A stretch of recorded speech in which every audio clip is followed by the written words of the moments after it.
made it. Hello. Heads up, indeed. Good afternoon, everybody. Okay. So joining us today is Deputy National Climate Advisor Ali Zaidi, where he helps implement the President's domestic climate agenda, coordinating the all-of-government approach to tackle the climate crisis, creating good-paying union jobs, and advance environmental justice. Ali was formerly at Stanford's Precourt Institute for Energy, where he taught graduate students in STEM on economic and technology policy topics related to climate change. For 8 years, Zaidi served in key roles within the Obama-Biden administration, including as the Associate Director for Natural Resources, Energy, and Science at OMB, as Deputy Director of Energy Policy for the Domestic Policy Council, and as a Senior Director for Cabinet Affairs. He is here today to discuss the Biden-Harris lead pipe and paint action plan, which was announced earlier today. I hope you all join me in welcoming him to the podium and to the briefing room. It's his first time, so all yours. He's going to take probably like 2 or 3 questions afterwards. I'll let you know who gets called on, but thank you so much, Ali. The podium is yours. Thank you, Karine, and good to be with everybody here today. President Biden and Vice President Harris believe that no child, no family, no American should have to worry about lead exposure from the water that they drink or the air that they breathe. That's why today we're announcing the Biden-Harris lead pipe and paint action plan. 10 agencies stepping forward with 15 bold actions, the nation's largest investment in infrastructure to take on and tackle this public health crisis and this staggering source of environmental injustice. Let's do some of the numbers here. Lead exposure threatens millions of Americans through their water, up to 10 million households and 400,000 schools and child care centers. Through lead paint in nearly 24 million housing units. This is where people live. And we know that these exposures are highly unsafe, especially for our kids. We're not just finding out. We've known this for over 100 years. In fact, Congress passed a law banning new lead pipes in the year I was born. And in the years since, we've let these pipes persist in our communities. And the truth is they persisted the longest in low-income communities, whether rural or urban, and in communities of color. The good news is this: we know how to get after this challenge and fix this problem, and that's why President Biden and Vice President Harris have made replacing lead pipes a centerpiece of the bipartisan infrastructure law, and why today Vice President Harris stood with child health champions and labor union leaders alike to join together and issue this action plan with a new goal to make rapid progress replacing all lead pipes in this decade, working in close collaboration with our state, local, and tribal partners with a focus on communities that have been underserved and overburdened, and in a way that creates good-paying jobs, jobs welding and fabricating, jobs fitting and installing these upgrades, jobs in infrastructure that can support a family. Today's action plan has 3 pillars. The first is about getting resources into the hands of communities. EPA is announcing that nearly $3 billion from the bipartisan infrastructure law will be deployed next year in 2022 to replace these pipes. And we're going to tap into the American Rescue Plan that the President passed at the beginning of his administration with its $350 billion in state, local, and tribal recovery funds. Second, the EPA is writing new regulations that will strengthen the lead and copper rule, including enhanced testing requirements. This is absolutely critical that we pair the investments with clear standards about where we need to go.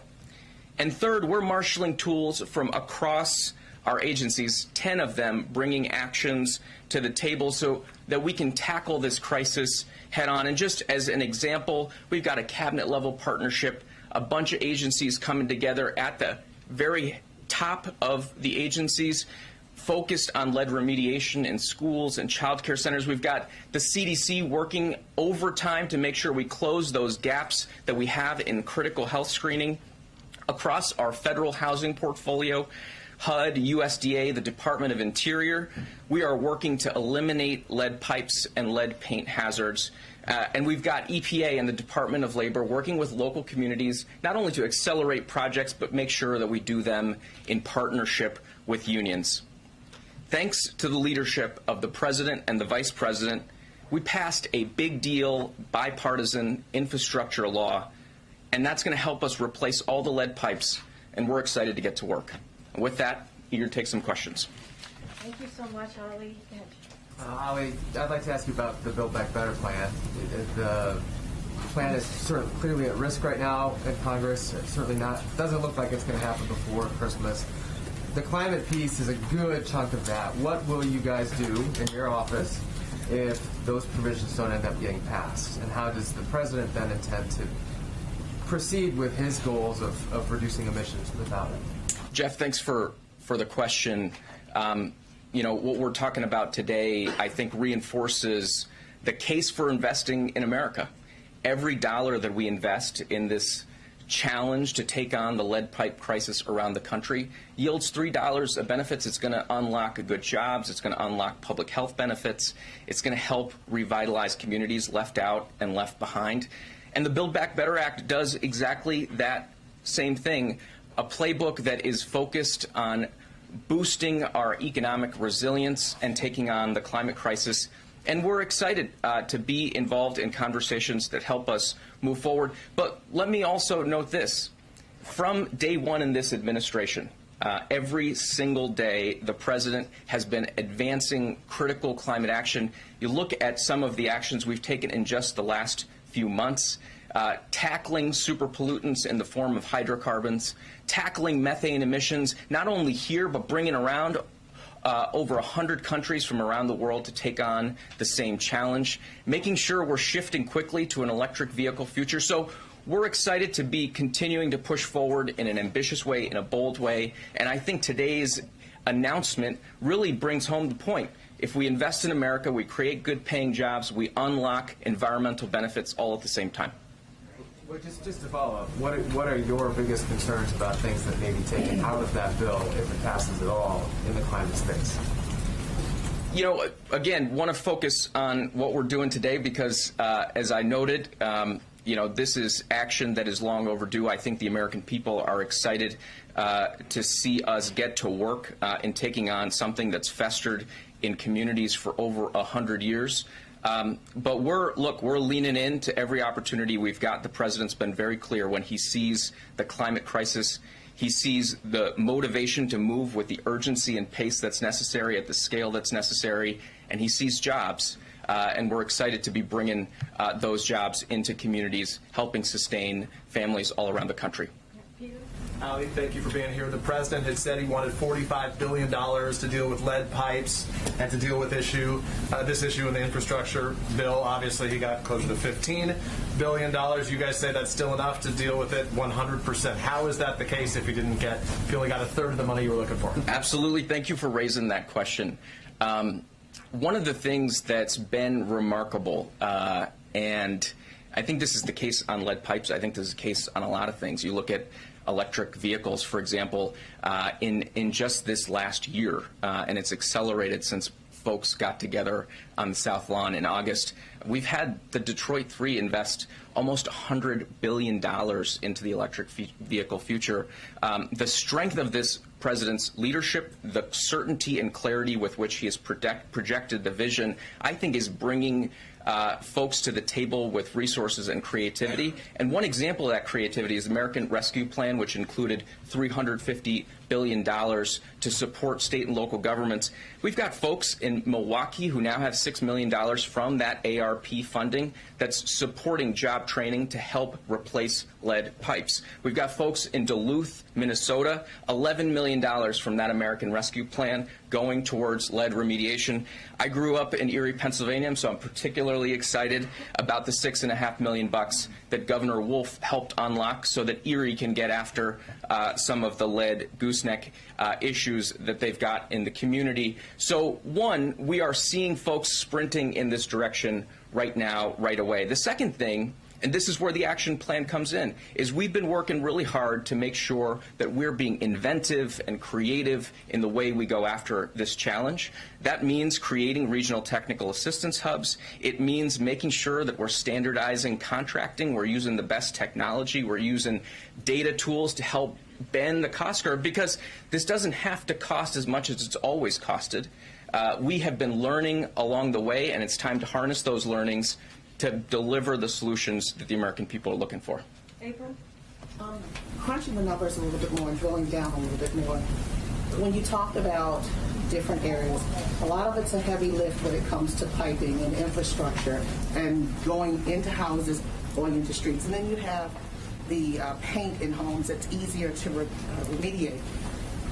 Over these 10 years, can you give us the numbers, the anticipation of numbers that we're going to see when it comes to the remediation of pipes, lead pipes, as well as paint?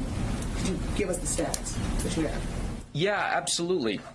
We know today, we estimate that there are 6 to 10 million homes that are impacted by lead service lines, and we need to do everything that we can to move as quickly through that challenge as possible.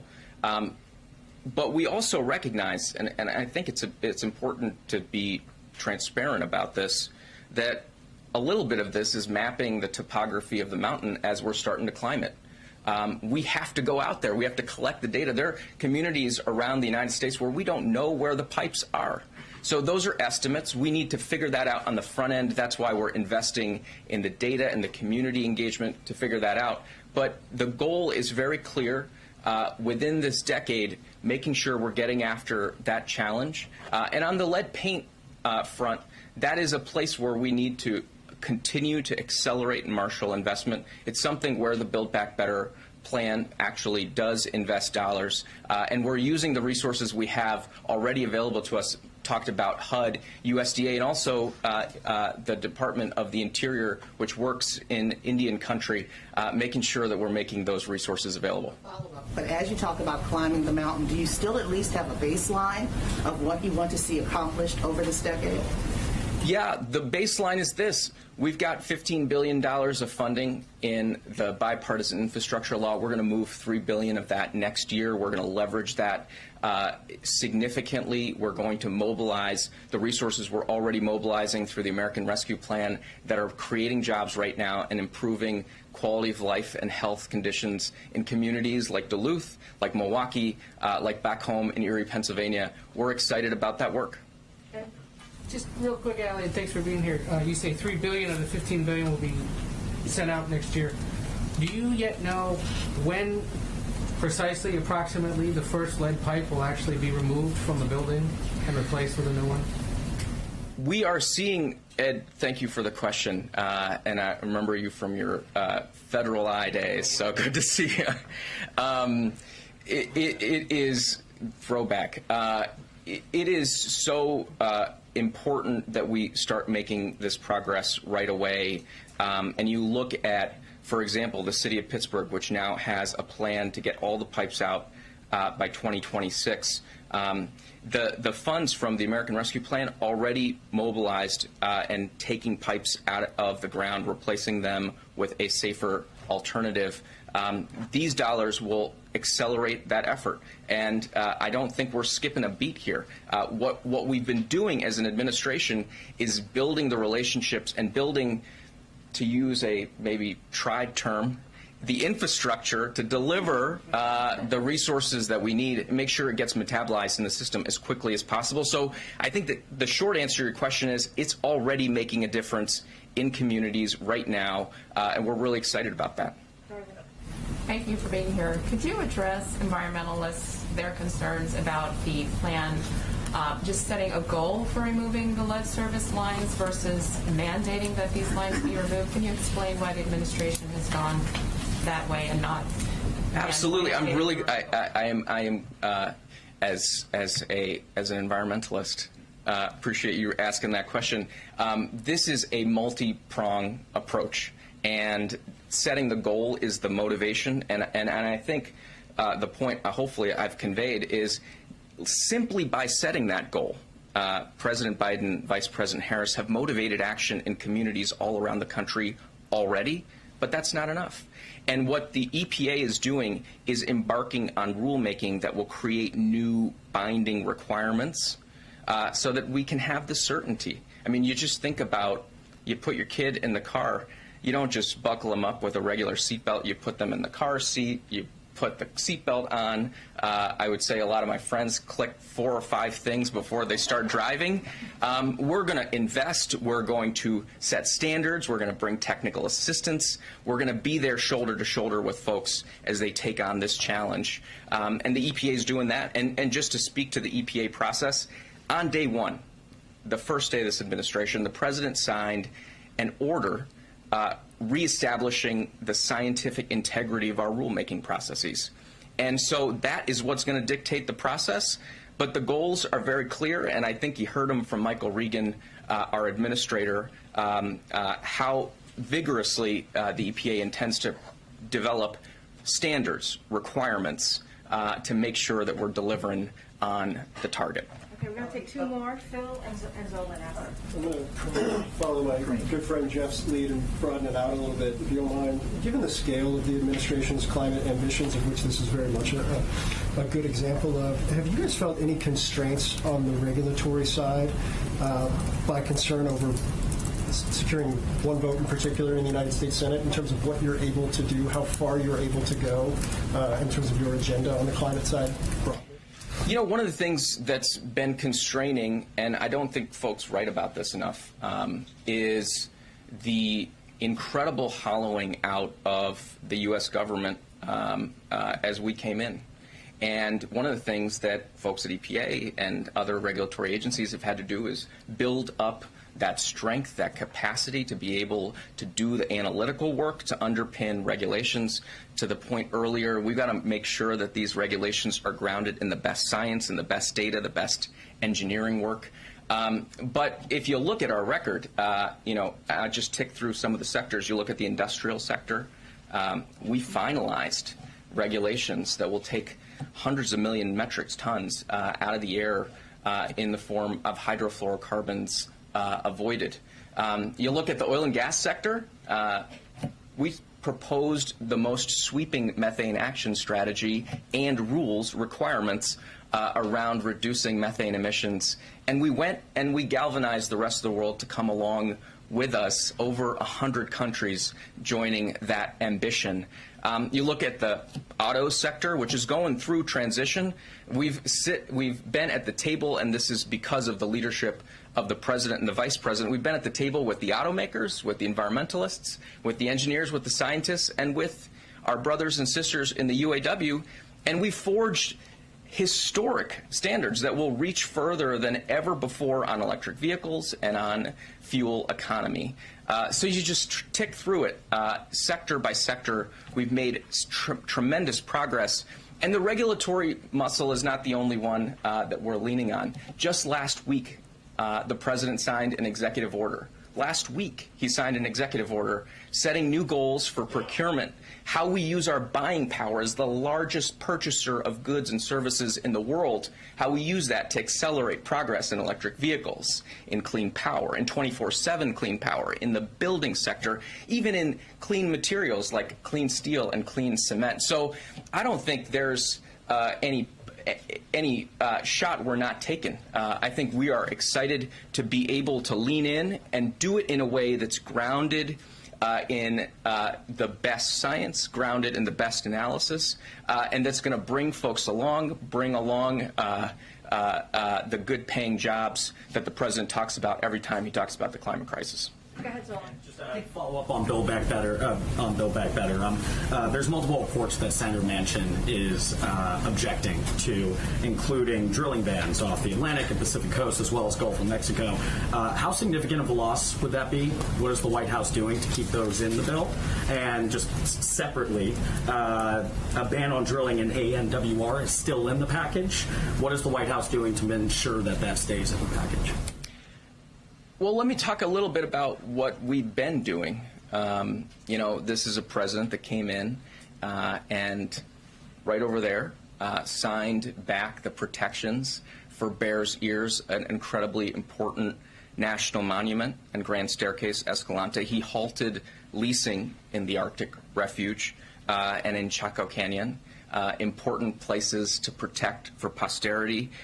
He set the first ever national conservation goal.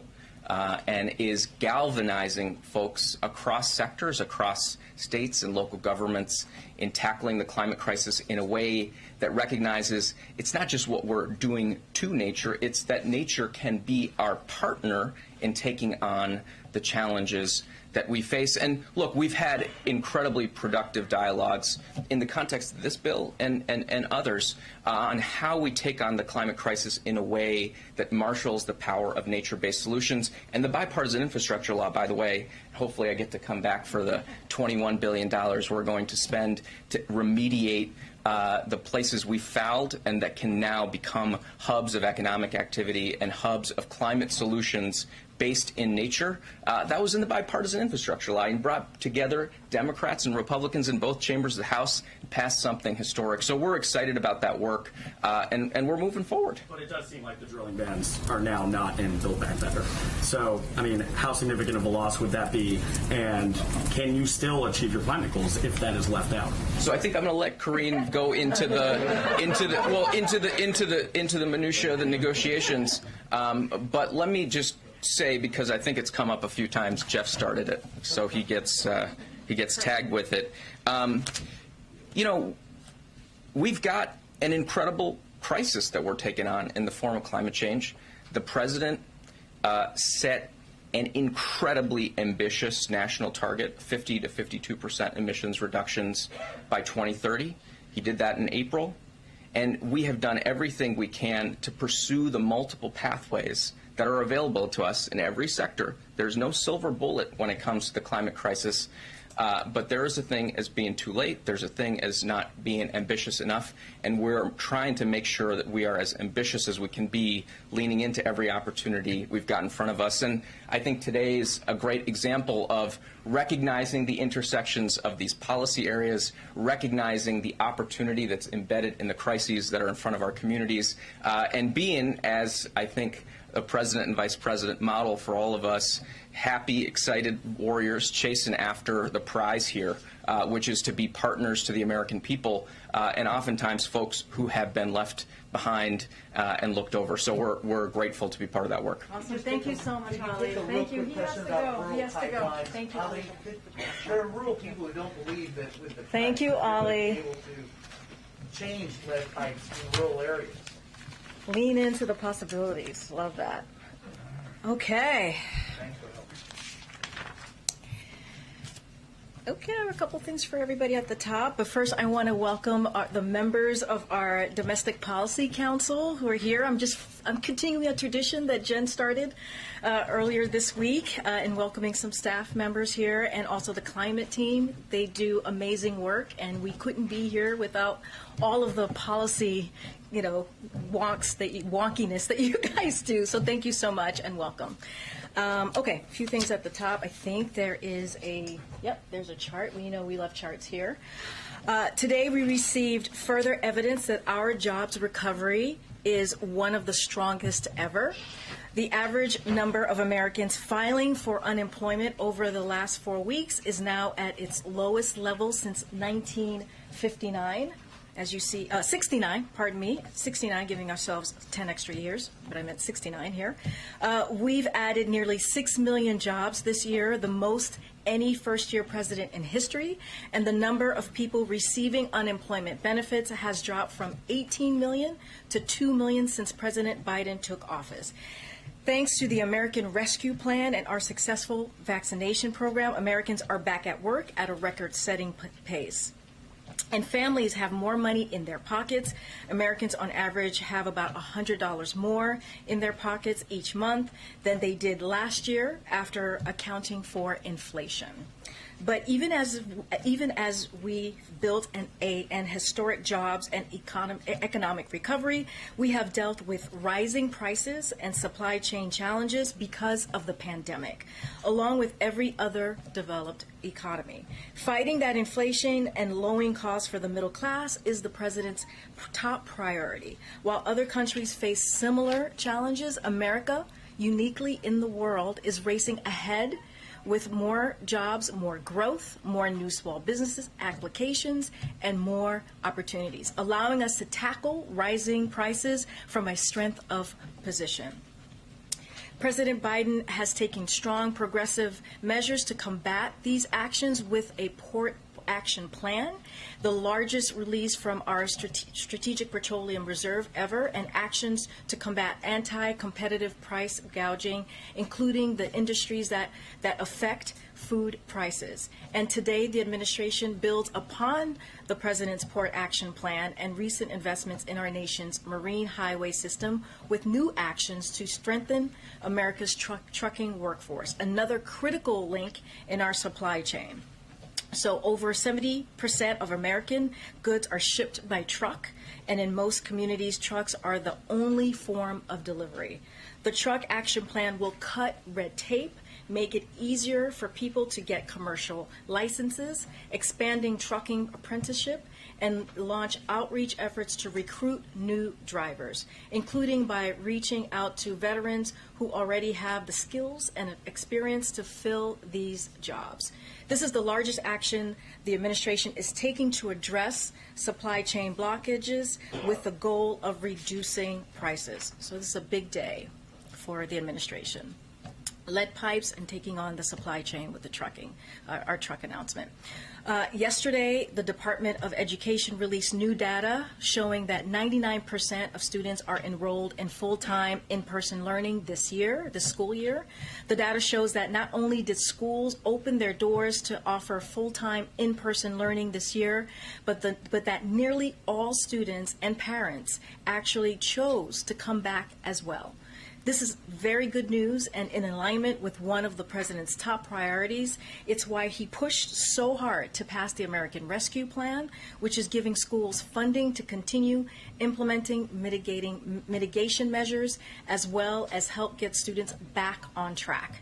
This week, Secretary Cardona also visited Baton Rouge and highlighted how American Rescue Plan funds can be used for tutoring, hiring additional educators, and putting in place other supports to help students recover and accelerate their learning. And last but not least, today, Deputy National Security Advisor for Cyber Ann Neuberger and National Cyber Director Chris Inglis put out a letter to directly communicate with CEOs and business leaders around the country about the specific steps they can initiate now to reduce the risk for their organizations during this time of heightened risk and into the new year.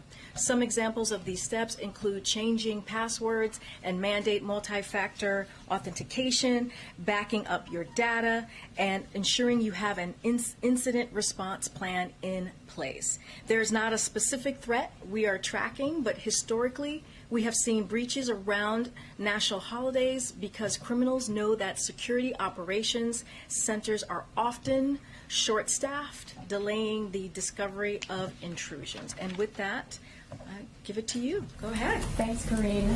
Is there any comment on the release of the U.S. missionaries who were held in Haiti? Was the U.S. government involved in getting them sprung? So we welcome reports that they are free and getting the care that they need after their ordeal, clearly.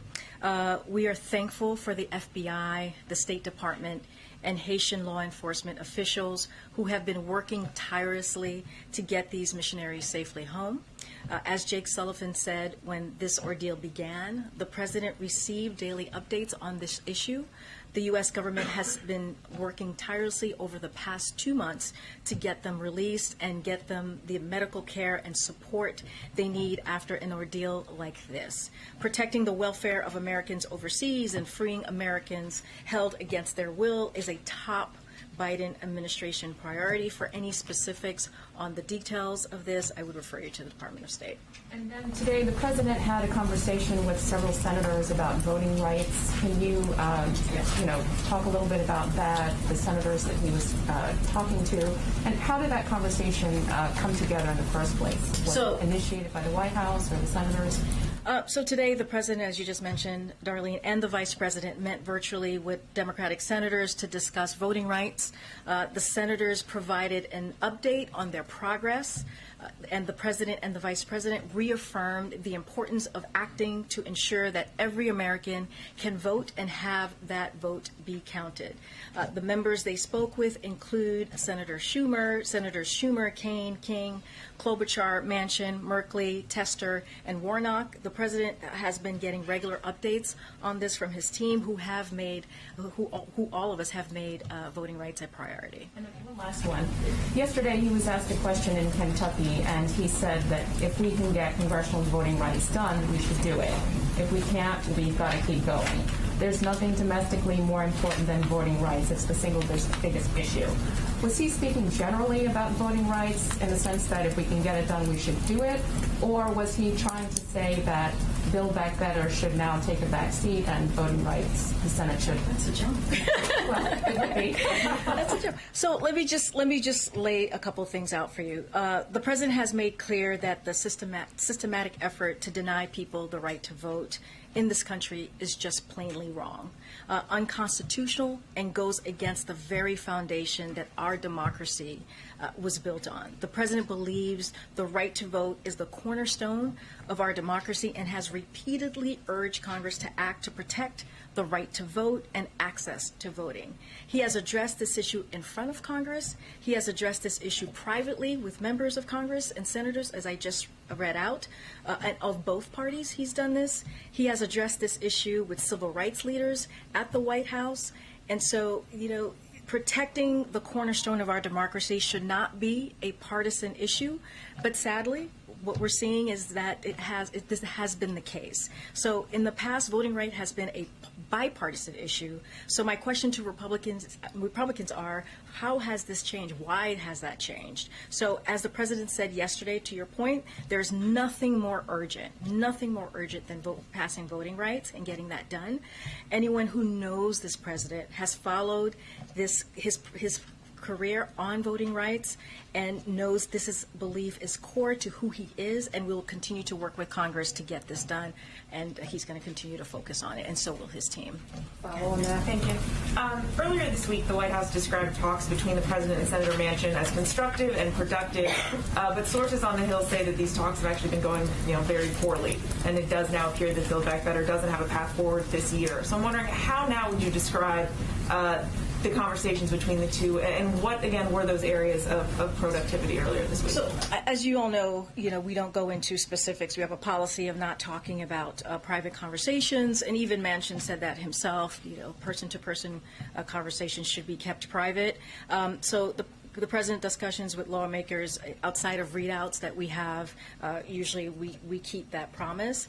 So I don't have any more details to offer beyond what we've said this week. The president is determined to get this done as soon as possible. We're talking about cutting costs for American families. We're talking about child care, elder care. We're talking about prescription drugs, lowering the cost of prescription drugs, which is so critical and important to American families and just to Americans across the country, and also universal pre-K. All these things are critical, and that's what the president is going to continue to focus on. And I'm hoping you can clear something up here when it comes to the question of 2024. The vice president did an interview with the Wall Street Journal, and she was asked if she assumed that Biden would run again. And she didn't say yes. She just said that the two of them hadn't talked about it. Of course, you all and the president himself has said that he does plan to seek re-election. So what's the disconnect here? No, I mean, I can't speak to a conversation that the vice president and the president has. I could only say and reiterate what Jen has said and what the president has said himself, that he is planning to run for re-election in 2024. I don't have any more to add. But just to be clear, when the president says he plans to run again, he means with Harris on the ticket? Yes, he does. There's no change. Yes. Yes. Go ahead. Karine, can you give us a sense of where the White House sees Build Back Better right now? Do you expect to get any more progress before the end of this year, or is it likely now, from your perspective as well, to be done in 2022? As you know, we love process questions here. Let's see. So, look, there are a number of conversations happening behind the scenes, and I'm just not going to get. I'm not in a position to give you an update or to get ahead of what the process is going to be here today. What I can reiterate how important getting Build Back Better done. This is a priority for the president to lower cost again for Americans, as I just listed out: child care, elder care, prescription drugs. Universal pre-K, all of these things are highly critical to American families, and that's what they want us to see us do, is to deliver, and that's going to be our focus. And then one more on COVID. The variant is raging, deaths and cases are up in this country and worldwide. The president unveiled his winter plan a few weeks ago. Broadly, given where the cases are right now, does the White House feel that its strategy is working? So we know that the tools that we have in place is indeed works, right? And the president, what he did with his winter plan that he put out a couple of weeks ago is just to build on that, build on what we know works. So our commitment, just to lay out a little bit here, is to sharing information transparently and as expeditiously as we can. We also want to make the most important thing clear, and we must all, in this moment of the pandemic, we both know and have the tools, as I just mentioned, we need to protect us, different than any other points of this pandemic. If you think about where we were a year ago, we had less than 1% of the population that was fully vaccinated. Now we have 71% of the American public that's fully vaccinated. So we are in a different place than we were before, and that's because what we know is working, what the tools that we have, we know are working. So the most important and encouraging news we have is that vaccines, in particular, boosters, we know protect us. And thanks to the president, they are widely available. So yesterday, Dr. Fauci told the American public that the existing vaccines are optimal for our protection against Omicron, so we need to get everyone who is vaccinated now boosted. We've made them readily available. They're free.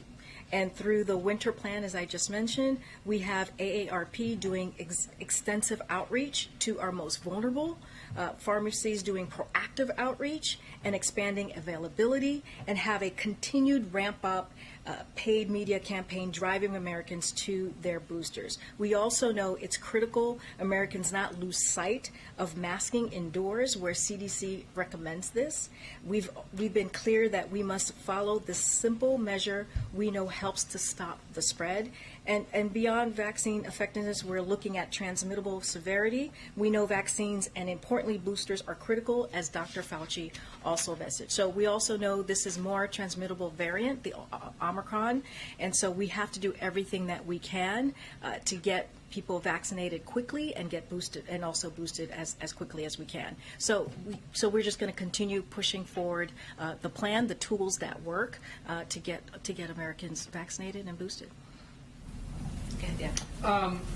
Just back to Build Back Better for a second. Some senators emerged from their lunch today suggesting the president himself would have a little more to say about the future of Build Back Better later today. Is that something we should still be anticipating? So I don't have anything to share with you. Clearly, if the president has more to say, we will let you all know, but I don't have anything at this moment. Before you came out here, speaking of boosters, and it may have crossed paths with you guys coming out here, the CDC, vaccine advisors to the CDC apparently voted unanimously to recommend people seeking vaccines or boosters go with Pfizer or Moderna instead of Johnson & Johnson. Yep. The CDC director will have to make a decision ultimately, and it should be announced later today, I guess. I'm just curious at this point, what would be the message to somebody who has a J&J shot, and is it responsible for the United States to continue distributing that shot not only in this country but around the world if the vaccine advisors are saying? So as you know, ACIP is an outside advisory panel, so the ACIP regularly meets to discuss the vaccines and clinical usage, as Dr. Walensky said yesterday, so it's not unusual. This is regularly happening. Whatever decision they come to will go then to Dr. Walensky, and we will follow her guidance once we get that. But what we know right now and can focus on is that the importance of getting vaccinated and boosted, as I just laid out. We have 3 effective vaccines available to people widely around the country, and right now what we know, it is critical to get vaccinated and boosted to protect yourself from Omicron. So that's what we know at this moment, is that we have 3 that are effective. If she were to come back and say, and this is a hypothetical, I want to stress that. Yes, I know it is a hypothetical. We do not like hypotheticals in this room. Do we know whether she could say we shouldn't be giving out J&J anymore, and how quickly it could be removed from the market? I can't get ahead of what Dr. Walensky is going to say. We follow the science. We listen to the public health experts. That's our motto here, the North Star, if you will. And I'm going to leave it to Dr. Walensky. Yeah. Just want to circle back to Russia. Have there been any updates in terms of, I know there was obviously a U.S. official in Moscow, where things stand on the talks, any announcements about future talks maybe coming in the days or weeks ahead? Yeah, so we're constantly consulting closely with our European allies and partners to determine the best way to proceed with the security talks that President Biden and President Putin agreed to very recently. Today, National Security Advisor Sullivan had a call with his B9 counterparts. Yesterday, he spoke with Russian Presidential Foreign Policy Advisor. Today, Assistant Secretary of State Karine Jean-Pierre is in Brussels meeting with NATO allies to brief them on that conversation and on her meetings in Kiev and Moscow, which she had this week. Our focus continues to be diplomatic progress and de-escalation. That is the most important thing here. We believe progress is possible on ending the conflict in eastern Ukraine through implementation of the Minsk agreements in support of Normandy format. So that is our focus right now. Okay. And then just one more on circling back to Build Back Better. Yep. I know the president's a veteran of these types of things, 36 years as Senate Vice President. Does he view this as just kind of a step in the process? Is it a setback? What's kind of his perspective on where things stand right now in these talks? Yeah, so I just to step back for a second and look at the big picture of what we've been dealing with here. So this president and the congressional leadership team, working with two of the narrowest majorities possible, has passed several of the most impactful economic legislation in American history. He turned around a failing COVID response and a sputtering economy, and he's taking strong action to address the financial challenges that Americans care about the most. His leadership and bills and those bills now resulted in unprecedented economic recovery that is the envy of the world, historic job growth, the fastest drop in unemployment in history, strengthened supply chains, and boosted competitiveness against China. We delivered because we stayed focused on what the American people care about and did the work. That's exactly what's happening here. Meanwhile, Republicans are actively seeking to hurt the pandemic response, explicitly rooting for inflation to get worse, and so they are blocking what we're trying to do for the American people, which is bringing down the cost and doing the work on behalf of the American people. So of course, any president wants anything to happen sooner, right? He wants us to get this done as soon as possible. He wants to deliver the Build Back Better plan for the American families as soon as possible. But we understand that it's going to take time, and we're going to continue doing the work. Go ahead. Good, Aisha. Another question on Build Back Better. I know that seems to be the theme of today, Yes. but one thing that seems to be a sticking point is for Senator Manchin is the child tax credit, and so I do want to know is the White House willing to move the expanded child tax credit, the payments that people get each month, is that negotiable? When you say move, meaning? Move it from Build Back Better. So to let not me have it as a part of the plan. So first, if a standalone bill, Standalone right? bill or yes. Okay, so in order to do that, we need the 60 votes in the Senate, and we just don't have that, right? So that is not an option here.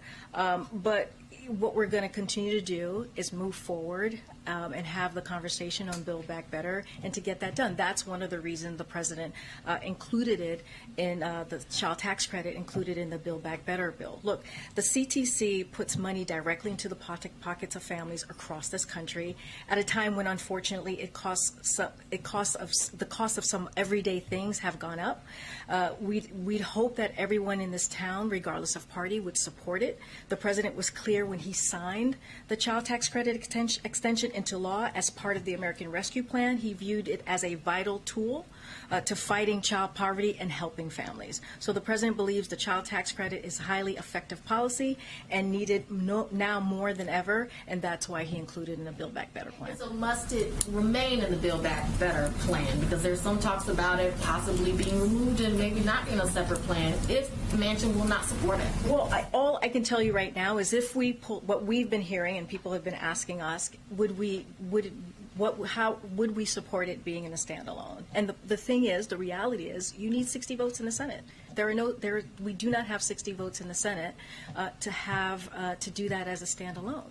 So we're going to continue to make sure that we work with the Senate to really get Build Back Better done. And just really quickly on voting rights, I know you said that there is nothing more urgent for the president right now than voting rights, but it does seem like Build Back Better, all these other things have taken a priority over voting rights. Like that there has not been movement, and there is a great deal of frustration from activists, voting rights activists about that. So I guess how do you address that to say that it is the most urgent thing, but it does not seem to be the top priority legislatively? Let me just run through a little bit of what we have done, because I think that's important. I feel like sometimes that gets lost as we're talking about voting rights, and it shouldn't, because the president has made this a priority. Voting rights has made this a priority throughout his career and practically on day one. So dozens of White House staff work on this priority every day, and it is fundamental to upholding the rule of law.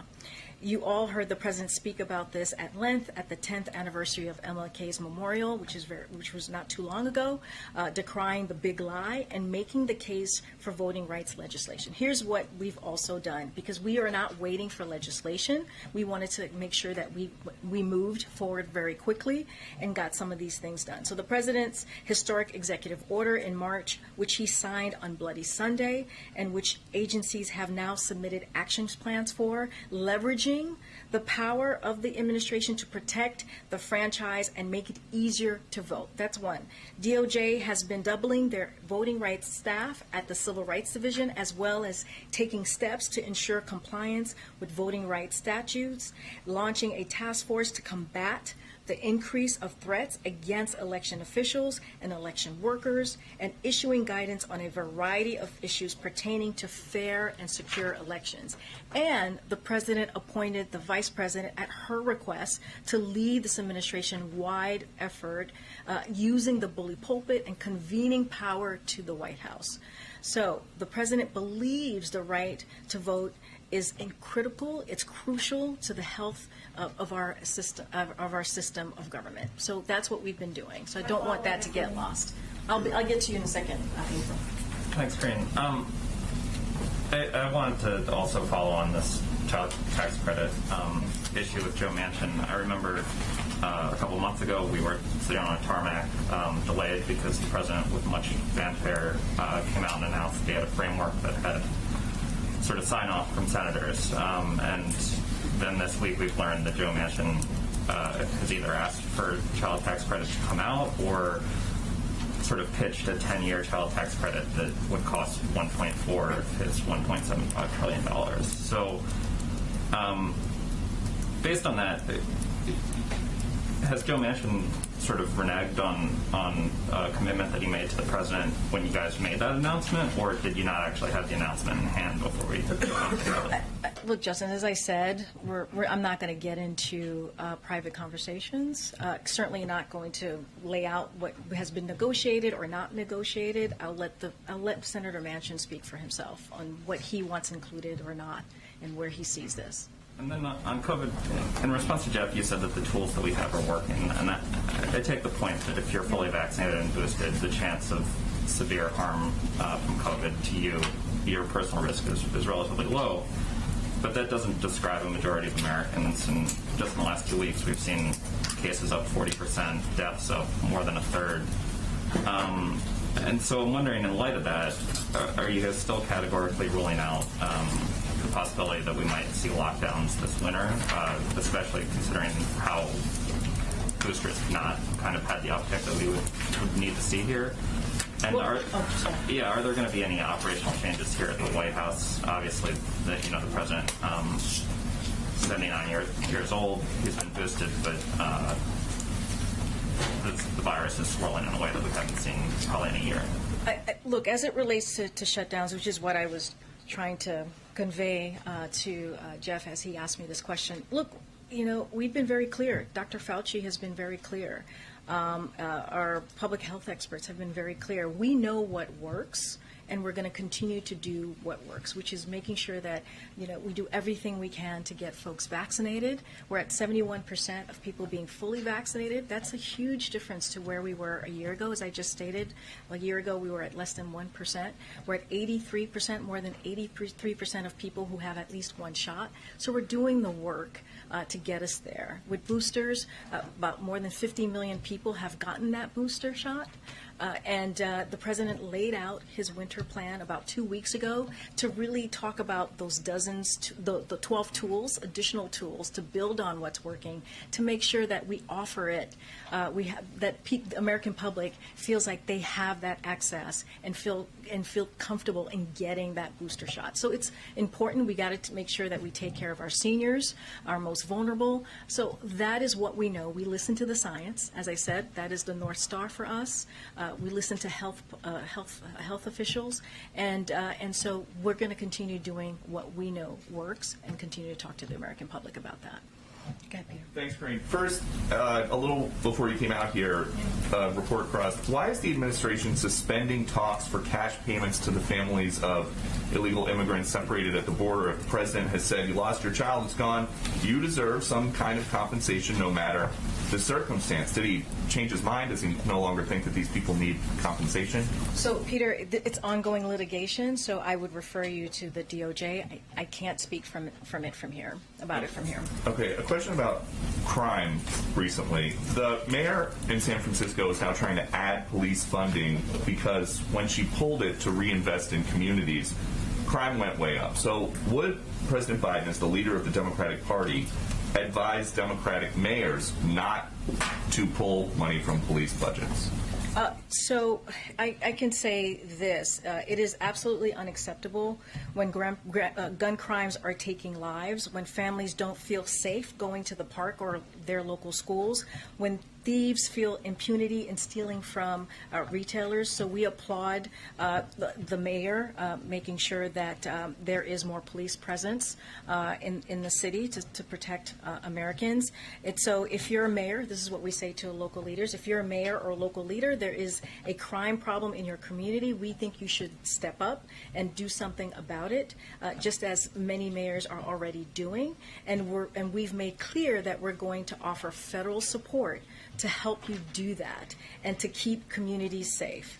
As just one example, the Department of Justice announced last month grants to help put 50 more cops on the beat in San Francisco and funding for over 1,000 more community-oriented policies roles nationwide. The president has proposed doubling that program. So we want to make sure that that mayors and local leaders do indeed step up and make sure that they're protecting their community. And then just one more topic really quick. We got to wrap it up. Okay, just quickly, Yeah. Why is President Biden telling people still that the vaccinated cannot spread COVID?